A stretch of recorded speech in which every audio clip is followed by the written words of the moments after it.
ETF index mutual funds నేర్చుకుని stock మార్కెట్లో రాణించాలనుకుంటున్నారా? వెంటనే ఈ నెంబర్కి కాల్ చేయండి. నమస్కారం. కార్తీక్ పురాణం 28వ అధ్యాయంలోకి వచ్చాం. అంబరీషోపాఖ్యానం వింటున్నాం. అంబరీషుడు ఇట్లా చెప్తున్నాడు. ఏంటి, మన దూర్వాసుని వెంట వచ్చినటువంటి సుదర్శన చక్రంతో అని చెప్తున్నాడు అనమాట. ఓ చక్రమా, ఆగు ఆగు, నీకు నమస్కారము. ఇతడు బ్రాహ్మణుడు, ఇతనిని చంపుట తగదు. నీకు వధ ముఖ్యం కాబట్టి ఉన్నంతలో నా శరీరాన్ని ఇస్తాను. ఈ బ్రాహ్మణుని విడిచిపెట్టు, లేకపోతే నాతో యుద్ధం చెయ్యి. నీవు హరి యొక్క ఆయుధము కనుక నాకు దైవానివి, అయినప్పటికీ నీతో యుద్ధం చేస్తాను కానీ నిన్ను బతిమలాడట్లేదు. క్షత్రియునకు బ్రహ్మయుద్ధమని విధించను కానీ బ్రహ్మ యుద్ధాన్ని విధించాడు కానీ యాచనని విధించలేదు. క్షత్రియుడు అన్నవాడు యుద్ధం చేయవలసిందే. నేను నిన్ను బతిమలాడటలేదు, వదులు లేదా యుద్ధం చెయ్యి అంటున్నాడనమాట. అయినను నీవు నాకు దేవతవు కనుక యాచించచ్చు, అయినా కూడా నువ్వు భగవంతుడివి, ఎందుకంటే విష్ణువు యొక్క ఆయుధాన్ని కాబట్టి నువ్వు కూడా విష్ణు సమాన స్వరూపుడివే. నాకు నేను నిన్ను యాచించవచ్చు, నువ్వు సమస్త భూతములకు అజేయుడవు. ఆ మాట నాకు తెలుసు, అయినా కూడా నా బాహుబలాన్ని చూడు. నాకు తెలుసు ప్రాణుల్లో ఎవ్వరూ నిన్ను జయించలేరు. చక్రాయుధానికి అడ్డం పడగలిగిన వాడు ప్రపంచంలో లేడు. అయినా కూడా నా వల్ల కాదు, అయినా నాకు తెలుసు ఆ విషయం. అయినా కూడా నా బాహుబలాన్ని కూడా నువ్వు చవిచూద్దు గాని విష్ణువాది దేవతలందరూ నీ బలాన్ని నా బలమును కూడా చూతురుగాక. నిన్నిప్పుడే భూమి యందు పడవైచెదా, అట్టి అవస్థ చెందక ఇతనిని విడువు. అంటే క్షాత్రధర్మమైన యుద్ధానికే అంబరీషుడు తెగబడిపోయాడు. తనని కాపాడమని అడిగిన దూర్వాసుని అంతకుముందు శాపం ఇచ్చినా కూడా తనని కాపాడమని బతిమలాడుతున్నటువంటి దూర్వాసుడి కోసము తనకి ప్రత్యక్ష దైవ స్వరూపమైనటువంటి సుదర్శన చక్రాయుధంతో యుద్ధానికి పూనుకున్నాడు. నేను నిన్ను నేల మీద పడేస్తాను, నీ బలాన్ని నా బలాన్ని కూడా విష్ణువాది దేవాదులందరూ కూడా చూస్తురుగాక, కాబట్టి విడిచిపెట్టని అరుస్తున్నాడు. ఇంకా చెప్తున్నాడు, నీకు జీవించి ఉండి హరిహస్తమందు నివసించ కోరిక ఉన్న ఎడల నన్ను పాలించు, నా మాట విను, శరణాగతుడైన ఈ బ్రాహ్మణుణ్ణి విడిచిపెట్టు. నీకు బతకాలనుందా అని అడుగుతున్నాడు సుదర్శనుణ్ణి. రాజిట్లు గట్టిగట్టిగా పోరాటానికి సిద్ధపడుతుంటే అరుస్తూ చక్రం సంతోషించి ఎంతో సంతోషంతో రాజుని పరీక్షించవలైనన్న తలంపుతోటి కోపముతోటి ధూర్తంగా ఇట్లా పలికాడట. ఓ చక్రం అన్నాడు ఇట్లా, ఓ రాజా, తెలియనా నీకు తెలుసా అన్నాడు. మధుకైటపులనే రాక్షసుల్ని విష్ణుమూర్తి సంహరించాడంటే నేను నాతోటి సంహరించాడు. దేవతలకు జయించుటకు శక్యం కారైనటువంటి ఎంతో మంది రాక్షసుల్ని నేనే చంపాను. విష్ణువుతోటి విడవబడి నేను చంపాను, ఆ శక్తి అంతా నాదేని చెప్తున్నాడు అనమాట. కోపంతో కూడిన ఈ దూర్వాసుడి మొహం చూడ్డానికి ఎవడైనా సమర్థుడున్నాడా?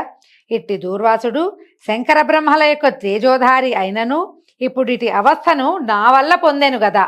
ఎందుకంటే బ్రహ్మ నుంచి జన్మించినటువంటి ఈయన దూర్వాసుడు బ్రాహ్మణుడు, రుద్రాంశ సంభూతుడు. 2 తేజస్సులు ఉన్నాయి, బ్రహ్మ తేజస్సు, రుద్ర తేజస్సు 2 ఉన్నాయి. ఇప్పుడు చూడు ఇట్లా కాళ్ళు పట్టుకుని బతిమలాడే స్థితి వచ్చింది. అది నా వల్ల వచ్చింది. శంకరుని వలన క్షత్రియ సంహారకమైన తేజస్సు సంభవించింది. ఆ తేజస్సు నాకంటే అధికం కాదు, బ్రహ్మ తేజస్సు కూడా నాకంటే గొప్పది కాదు.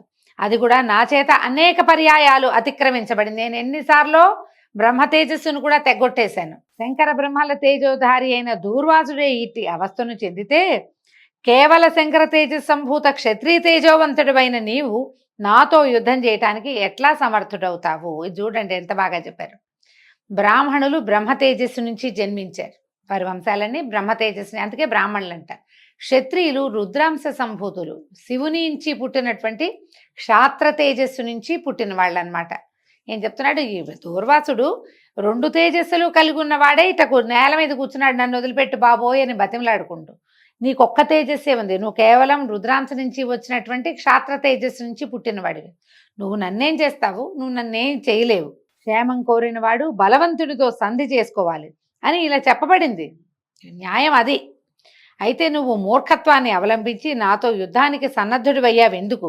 నువ్వు హరిభక్తుడివని నేను నిన్ను సహిస్తున్నాను, కాబట్టి దూరంగా పో, ప్రాణాలని వృధాగా పోగొట్టుకోవద్దు అని సుదర్శన ఆయుధం ఉరుములాంటి కంఠంతో చెప్పాడట ఆయన.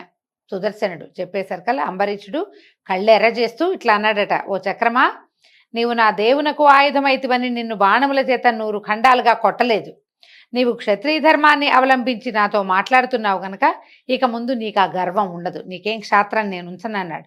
నీ గర్వాన్ని నశింపజేసే బాణాలు నా చేతిలో ఉన్నాయి.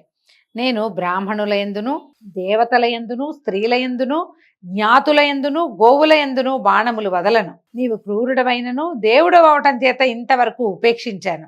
నీవు దేవత్వాన్ని వదులుకొని క్షత్రియత్వంతో కూడి నా ముందు నిలిచి అగ్నితో సమానమైన వేడి కలిగిన నా బాణాలని సహించు, చూద్దాం. ఇట్లని ఏం చేశాడట అంబరీషుడు 24 బాణాలని ఆ చక్రం యొక్క పాదాల మీదకి విడిచిపెట్టాడు. ఇంతకీ సుదర్శన ఆయుధం లోయించి మాటలు వస్తున్నాయి. ఆయన స్వరూపధారిగా కనపడలా, అది తిరుగుతోంది చక్రం, ఆ పళ్ళలోంచి నిప్పులు వస్తున్నాయి. 1000 అరలు కరిగింది. అది కదులుతూ ఉంటేనే కళ్ళు మిరుమిట్లు కొలిపోతున్నాయి. 1000 సూర్యుళ్ళ కాంతట దానికేసి తేరి చూడలేరు. కంటికి శ్రమ కలిగించేటువంటి లక్షణం కలిగింది అది. అందులోంచి ఉరుముల్లాంటి శబ్దాలతో మాటలు వస్తున్నాయి కానీ ఆయన స్వరూపంగా కనపడలేదు. అందుకని అంబరీషుడు ఏమంటున్నాడు, నువ్వు దైవత్వాన్ని విడిచిపెట్టి ఈ శక్తిని విడిచిపెట్టి స్వరూపంలో కనపడు, అప్పుడు నీ సంగతి చెప్తానని 24 బాణాలు వేశాడు. ఈ రకంగా క్షాత్ర పౌరుషంతో కూడిన రాజును చూసి చక్రం, సుదర్శన చక్రం నవ్విందట. హాహాహా అని ఉరుములాంటి శబ్దంతో నవ్వు వినపడింది. నవ్వుతూ, ఓ రాజా, నీ సంరక్షణ కోసమే హరి నన్ను పంపాడు. నిన్ను శరణాగతుడైన ఈ బ్రాహ్మణుని కూడా వదిలిపెట్టాను, సుఖంగా ఉండు అని చెప్పి ధనుర్బాణాలతో కూడి ఉన్న రాజుని స్వరూపంతో కౌగలించుకున్నాడంట సుదర్శన స్వామి. కౌగలించుకుని భూమి యందు నేల మీద నమస్కారం చేశాడట. నువ్వు భక్తుడివి, భగవంతుడు ఎంత గొప్పవాడో భాగవతోత్తముడు అంత గొప్పవాడని ఆయనకి నమస్కారం చేశాడు. ఇట్లా విధేయుడుగా కనపడినటువంటి ఈ చక్రాన్ని చూసి రాజు ఇట్లా అన్నాడట, సంసార మధ్యంలో సంచరించే పురుగునైన నేనెక్కడ, హరి యొక్క హస్తమందు ప్రకాశించడి నీవెక్కడ, ఇట్లు తెలిసి కూడా నీతో యుద్ధమునకు సన్నద్ధుడైన నా తప్పును సైరించుము. నేను నిన్ను తిరస్కరించి విజృంభించి యుద్ధమునకు సమాధానపడితిని. క్రూరమైన నా క్షత్రియ స్వభావం ఇట్లు చేసింది కనుక నన్ను క్షమించు అని సుదర్శన చక్రాయుధ స్వామిని అంబరీష మహారాజు పరిపరి విధాలుగా ప్రార్థించాడు. ఇది శుక్లపక్షము, పగలు, యుద్ధభూమి, మకరమాసము, ఇట్టి పుణ్యకాలమందు నా దేవుడివైన నీ వలన మృతియే మరణాన్ని కోరే నేను ఈ యుద్ధానికి వచ్చాను నాయన. భగవద్గీత యందు చెప్పబడినటువంటి ఒక ప్రత్యేకమైన వాక్యాలు చెప్తున్నారు. ఉత్తరాయణంలో శుక్లపక్షమందు పగలు మరణించిన వాళ్ళు అర్చిరిది మార్గాల్లో పోయి బ్రహ్మపదాన్ని చేరుతారని చెప్పబడింది. కాబట్టి ఈ కార్తీక శుద్ధ ద్వాదశి నాడు వెళ్ళిన దూర్వాసుడు మాఘమాసానికి తిరిగి వచ్చాడట. కార్తీకం తర్వాత మార్గశిరము, పుష్యము, మాఘము 3 మాసాలు. ఈ పరిగెడుతున్నటువంటి దూర్వాసుడు కార్తీక శుద్ధ ద్వాదశి నాడు మొదలుపెట్టాడు చక్రాయుధం నుంచి పరిగెత్తడం. అంతా తిరిగి తిరిగి తిరిగి మాఘమాసంలో మళ్ళీ చేరాడట ఈయన దగ్గరికి. జ్వాలల చేత భయంకరము, దేవదానులకి భరించలేనిటువంటి 100 మెరుపుల కంటే అధికమైన కాంతి కలది అయినటువంటి నీ రూపమును సాధారణ ఒక గవ్వపాటి చేయని వాడని నేనెట్లా సహిస్తాను తండ్రి.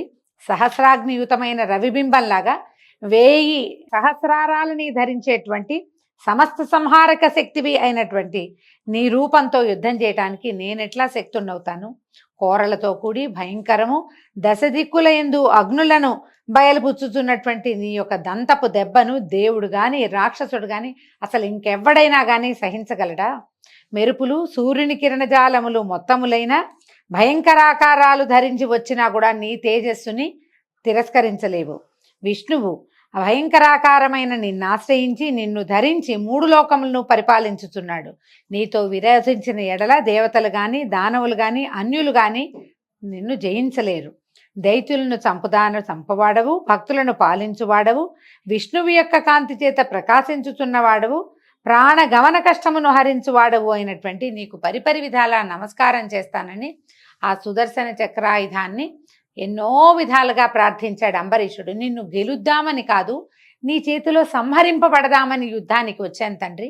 ఎందుకంటే ఈ కాలంలో మరణించిన వాళ్ళు యుద్ధరంగంలో మరణిస్తే బ్రహ్మపదాన్ని పొందుతారు, నాకు మోక్షం వస్తుందని యుద్ధానికి సిద్ధపడ్డాను అని చెప్పి ఎన్నో విధాలుగా ప్రార్థనలు చేసి స్తుతించి భూమి మీద పడి పాద నమస్కారం చేశాడు. సాష్టాంగ నమస్కారం చేస్తున్నటువంటి ఈ మహారాజు అంబరీష మహారాజుని లేవదీశాడట సుదర్శనుడు. లేవదీసి అతన్ని కౌగులించుకున్నాడు. ఇట్లా అన్నాడు, ఈ చక్రస్తోత్రాన్ని అంటే ఈ అంబరీషుడు చేసినటువంటి చక్రస్తోత్రాన్ని 3 కాలాల్లో పఠించువాడు ఆపన్ముక్తుడై చిరతర సుఖాల్ని పొందుతాడు.